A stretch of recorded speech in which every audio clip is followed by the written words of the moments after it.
then Ibaka took off the scarf eventually, found a way to unwrap himself, went onto the court, and Ibaka's got 10 points and 4 rebounds early on. We go inside our film room where we find Brendan Haywood, who's got a breakdown on Mr. Ibaka. Well, Serge Ibaka came in with that heavy scarf, so he definitely had to make sure his neck was warm, but his game was warm as well. Quick 10 points early on in this game. And the beauty of Serge Ibaka is that he really doesn't need to have a play call for him to get his points. Let's look at how Serge Ibaka has got his points within the flow of the offense.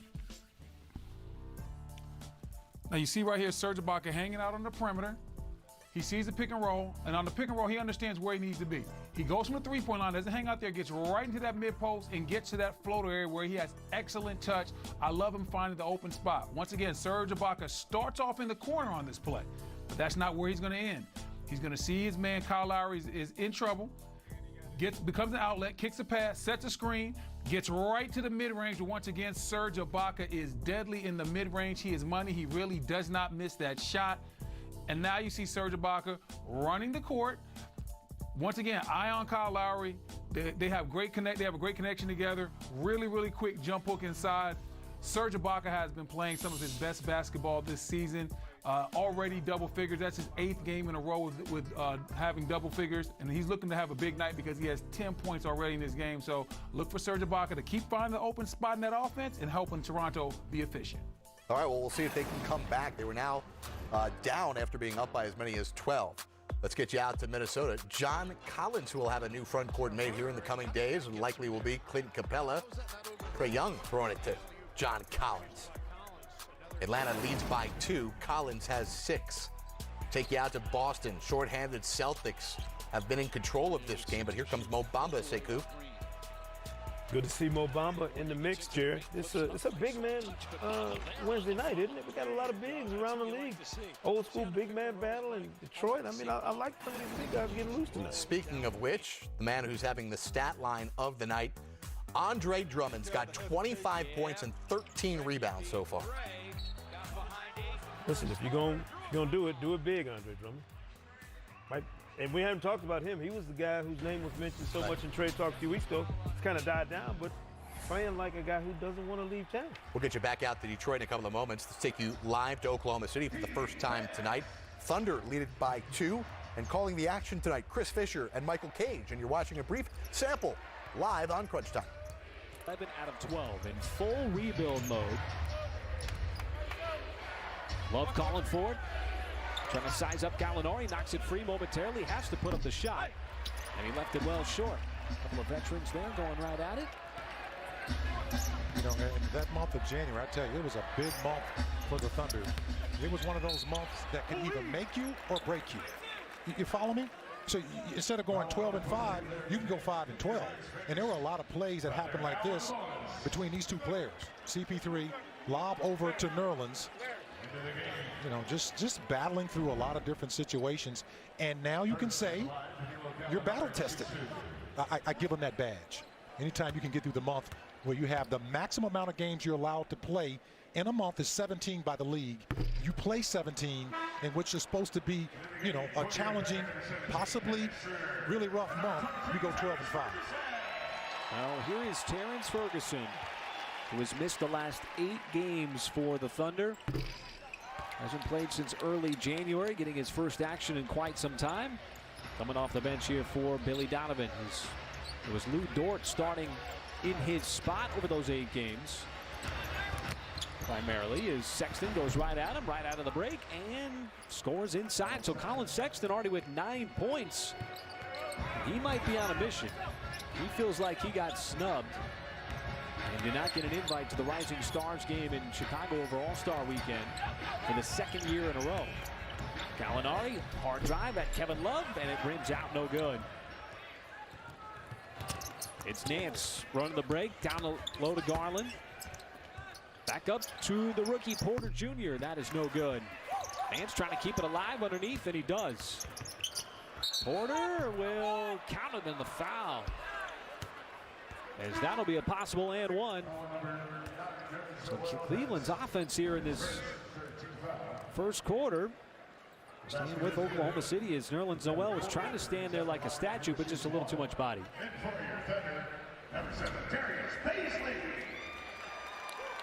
I look at, when you talk about development, sometimes the development of your young guys can come to just watching the game.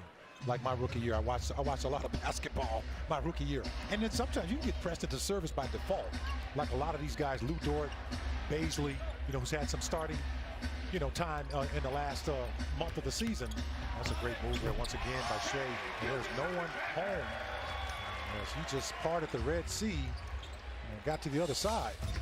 All right, we'll get back out there in a moment. OKC and Cleveland tied at 21 right now. Colin Sexton with a big first quarter has got 9 points. All part of a 9-game Wednesday. But the big elephant in the room is the trade deadline, which is looming. And we've got breaking news coming from both Adrian Wojnarowski and Shams Charania saying that Memphis has agreed to send Andre Iguodala to Miami, and Iguodala has been given a 2-year, $30 million extension to remain with the Miami Heat. Now remember, this is the first part of the deal that Adrian Wojnarowski reported. Earlier he said the Heat were also in talks with Oklahoma City to acquire Danilo Gallinari. So this trade deadline could very quickly, pardon me, go to the way of the Miami Heat. Yeah, and I think Andre Iguodala is a fantastic culture fit in Miami. Alongside Jimmy Butler, you're adding another vet to that locker room, Jared. You're getting a guy with championship experience, finals MVP experience. To add him to what they've got going on down there now would be an outstanding move by Andy Ellisburg and that front office in Miami. You wonder, though, what is coming out? Like, what are you giving up? Right. What are you sending out of there? Because that's the other part of this that you really want to see is what asset, what contract, what player, whoever it is that's getting moved. That's going to be critical as well for Miami moving forward, because that core group has to stay intact if you're Miami and talking about contending in the East for the next year and maybe the year after that with Iguodala as a part of it. Well, keep in mind, the Miami Heat do own their own pick in 2020, and they've never been shy about trading first-round picks. And to me, what this signals to me is whether or not Miami feels like they're going to get anything of any significance out of Justice Winslow this year. Because in my mind, this is filling the void they felt very much secure about coming into the year, with a guy who's a good defender, who can handle the ball, who's a smart player. They thought they had that in Justice Winslow. I think with Justice Winslow dealing with a multitude of injuries, including a concussion and now a back injury, maybe this is them saying, we needed another piece. And again, not only does Pat Riley, Andy Ellisburg, and Adam Simon get Andre Iguodala, they keep him away from several other teams here tonight. Let's get more on this deal and check in with the film room where Brendan Haywood has been monitoring this situation. B. Wood, as much as we talk about the glowing reviews of why, of course, Miami would want to do this, let me just throw this out to you. Iguodala, who's a very smart player, Steve Kerr called him the smartest player he ever coached, a guy who can play multiple positions, can defend multiple positions, but he's also 36 years old, and the last time we saw him, he was a bit hobbled in the NBA Finals. Is this a smart move here by the Heat to give up assets? We'll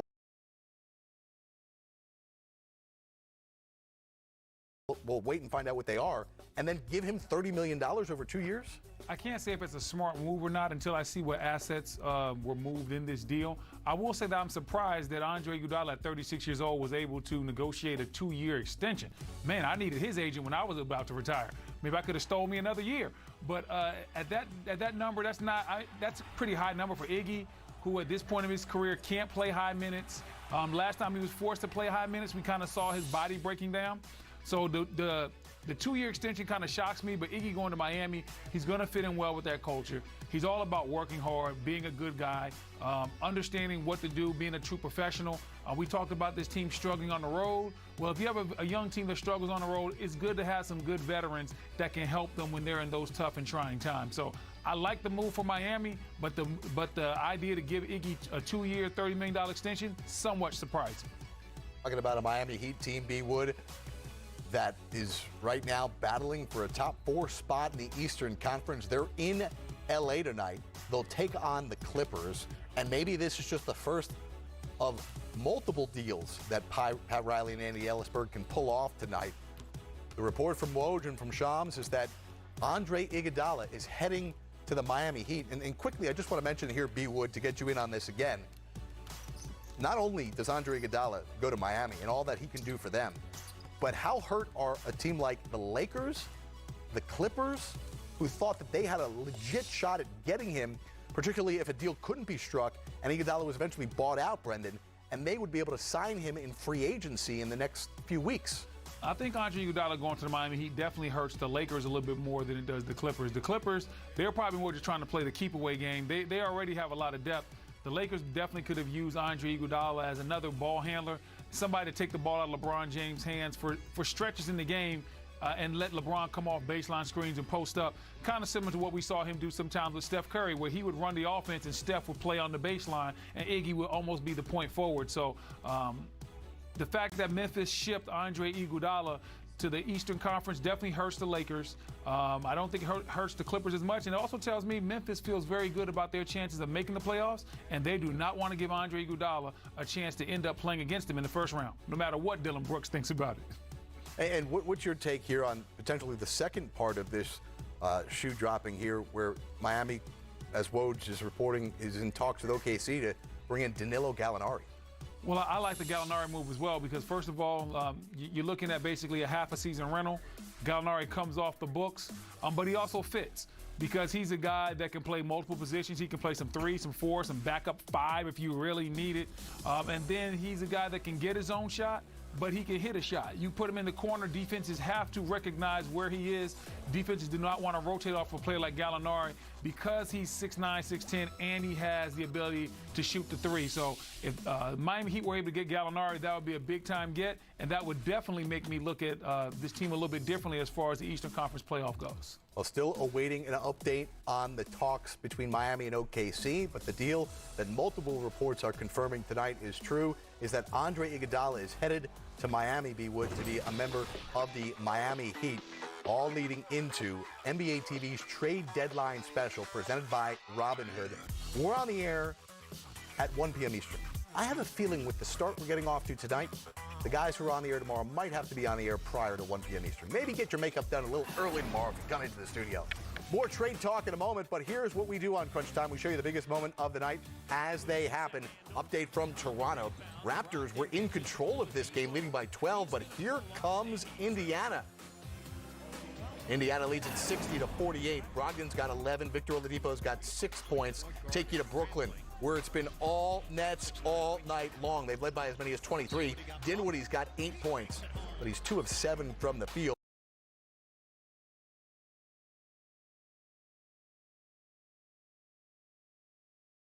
D'Angelo Russell got a standing ovation before. He is 15 points, 0 of 6 from three-point territory.